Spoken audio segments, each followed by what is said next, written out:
Hello, this is Adam Wilder. Let's paint a Jagdpanzer. But I think it's important that we begin this series of videos by looking at a bit on airbrushing, as it plays a crucial role with this approach. Acrylics are the preferred paint by most modelers to apply for base coats. This is because they stand up well to the enamel paints and thinners used during the weathering stages of the replica.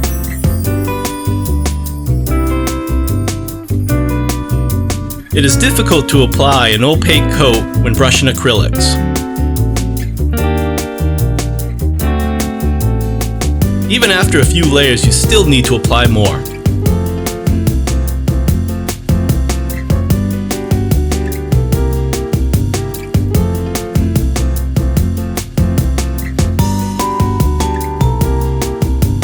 On the other hand, an airbrush easily allows you to spray an even layer of acrylics when your air from the compressor is adjusted right and the paint is properly thinned.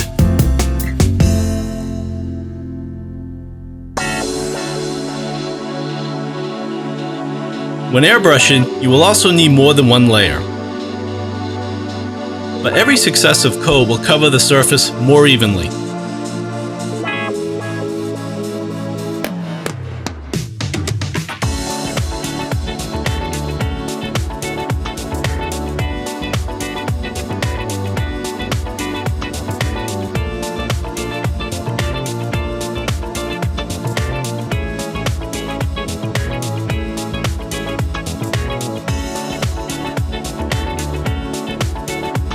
Now we can compare the difference in the results.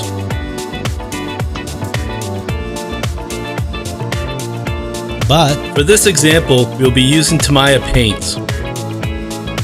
I am going to first lighten the dark yellow to make it more suitable for a 1/35th scale model. To do this, we are going to mix a dark yellow with some deck tan, gloss white, and some clear yellow. The tone will be mixed and then stored in a spare jar.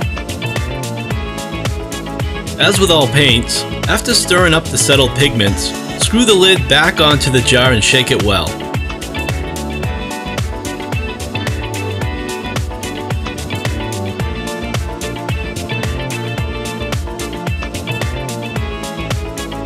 The gloss white will give more of a satin finish to the base coat.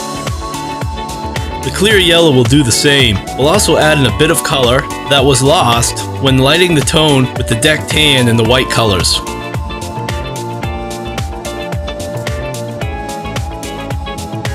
I normally use lacquer thinner to thin Tamiya paints. Usually I dilute the mix to about 1 part paint and 2.5 to 3 parts thinner.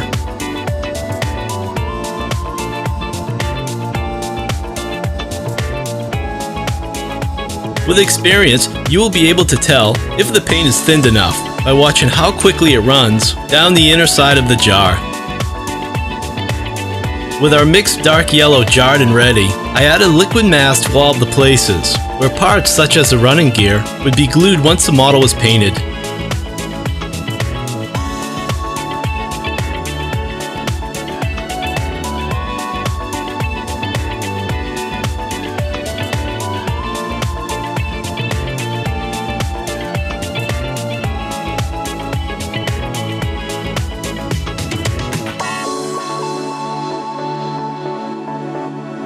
Mask was also applied to the glued areas of the clear periscopes and binoculars.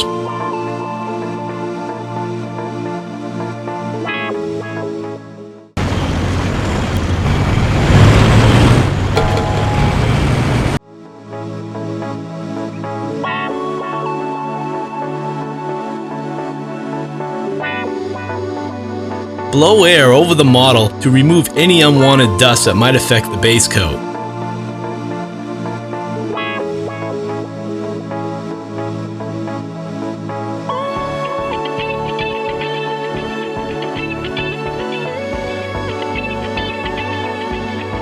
Always keep your airbrush angled and in motion when spraying large areas.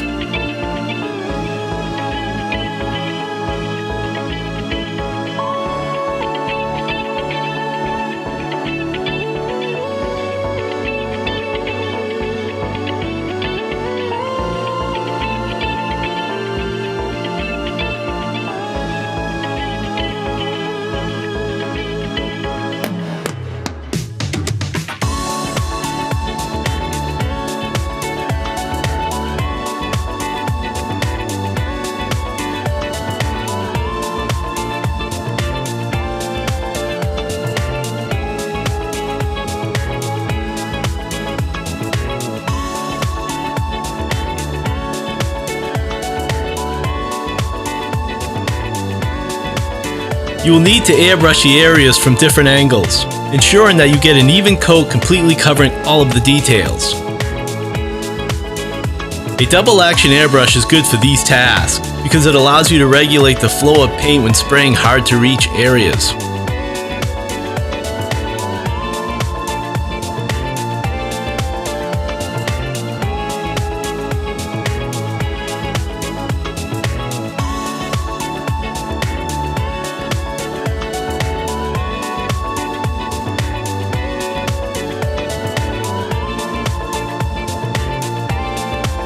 One of the advantages to airbrush and Tamiya paints is their ability to evenly cover a surface.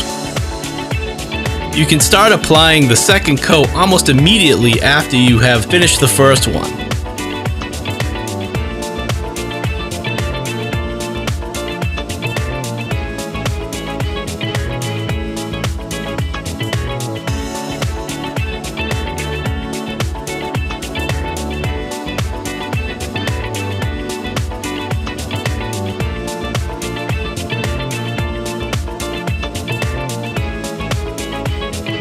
You can reduce the time needed for the paint to dry by blowing it with the air from the airbrush.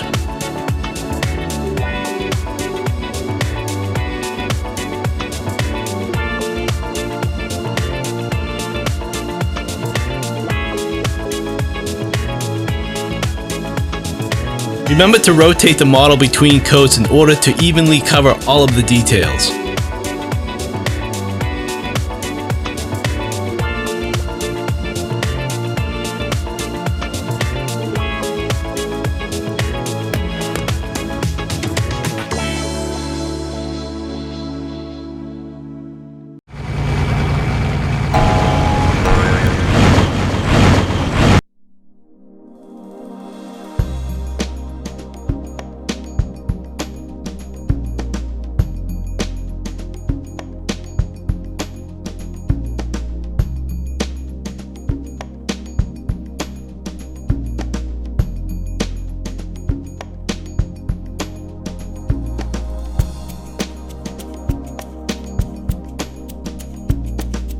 Keeping your airbrush at an angle will prevent any overspray from building up in the corners, creating unwanted texture.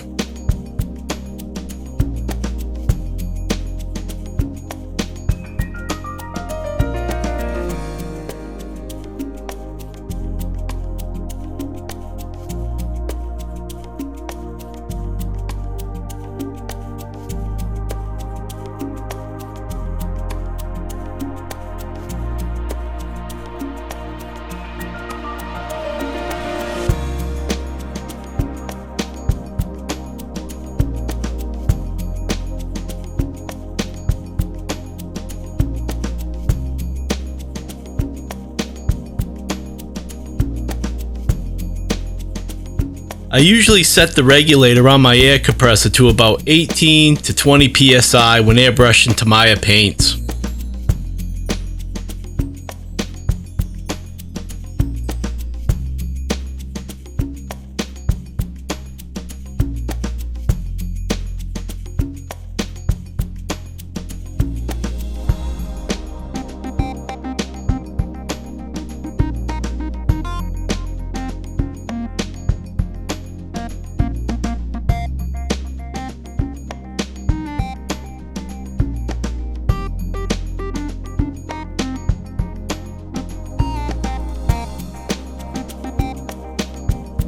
And again, always keep your airbrush in motion.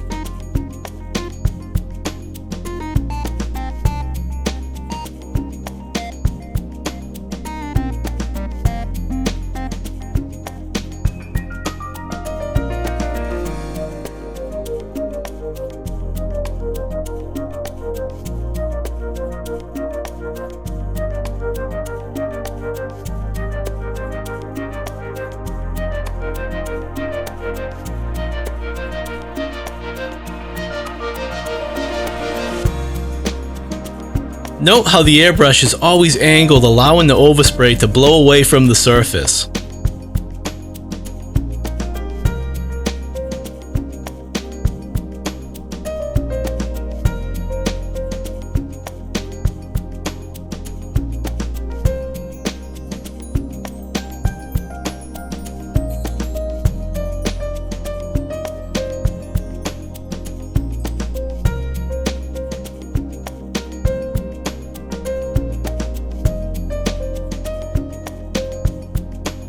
This concludes airbrushing the base coat onto the hull. In the next episode, we will look at methods for airbrushing the rest of the details such as the running gear, patches, and skirts. Please like this video and subscribe to this channel. And don't forget to check out the links below. See you next time.